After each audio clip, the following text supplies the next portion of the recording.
Salam sejarah. Perkenalkan, nama saya Rozaki Dauri Salam, mahasiswa jurusan Ilmu Sejarah, Fakultas Ilmu Budaya Universitas 11 Maret Surakarta. Saya sekarang berada di Monumen Pancasila Sakti. Lebih tepatnya, saya berada di Rumah Pos Komando.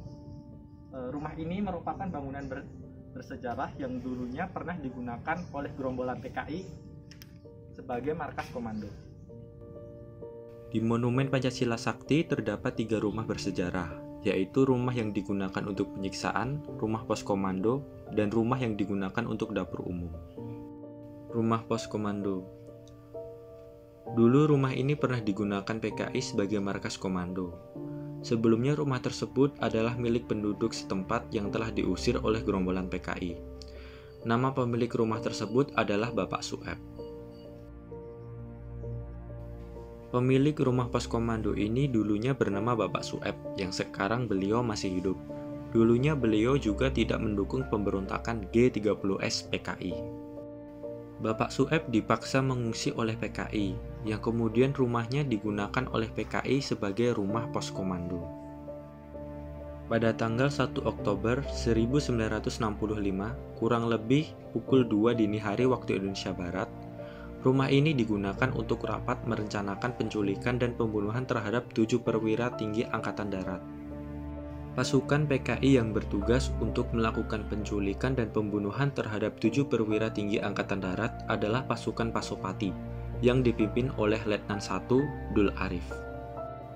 Usai rapat, pasukan Pasopati yang dipimpin oleh Letnan 1 Dul Arif melaksanakan tugasnya melakukan penculikan dan pembunuhan terhadap 7 perwira Angkatan Darat.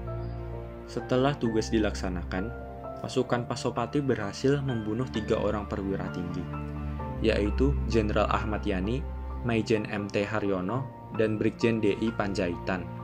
Kemudian dibawa ke daerah Lubang Buaya dan jenazahnya dimasukkan ke dalam sumur maut. Pasukan ini juga menculik Maijen R. Suprapto, Maijen S. Parman, Brigjen Sutoyo S, dan Letu P.A. Tandean. Kemudian dibawa ke daerah Lubang Buaya, disiksa, dibunuh, dan dimasukkan ke dalam sumur maut.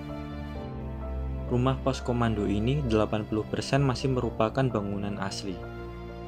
Di dalam rumah pos komando ini terdapat beberapa koleksi yang masih asli, seperti meja, kursi, lemari, tempat tidur, mesin jahit, buffet, dan balai kamar depan.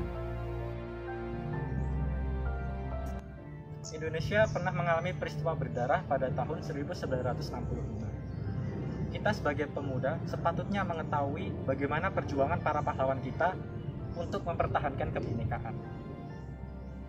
Kenali sejarahmu, cintai bangsamu.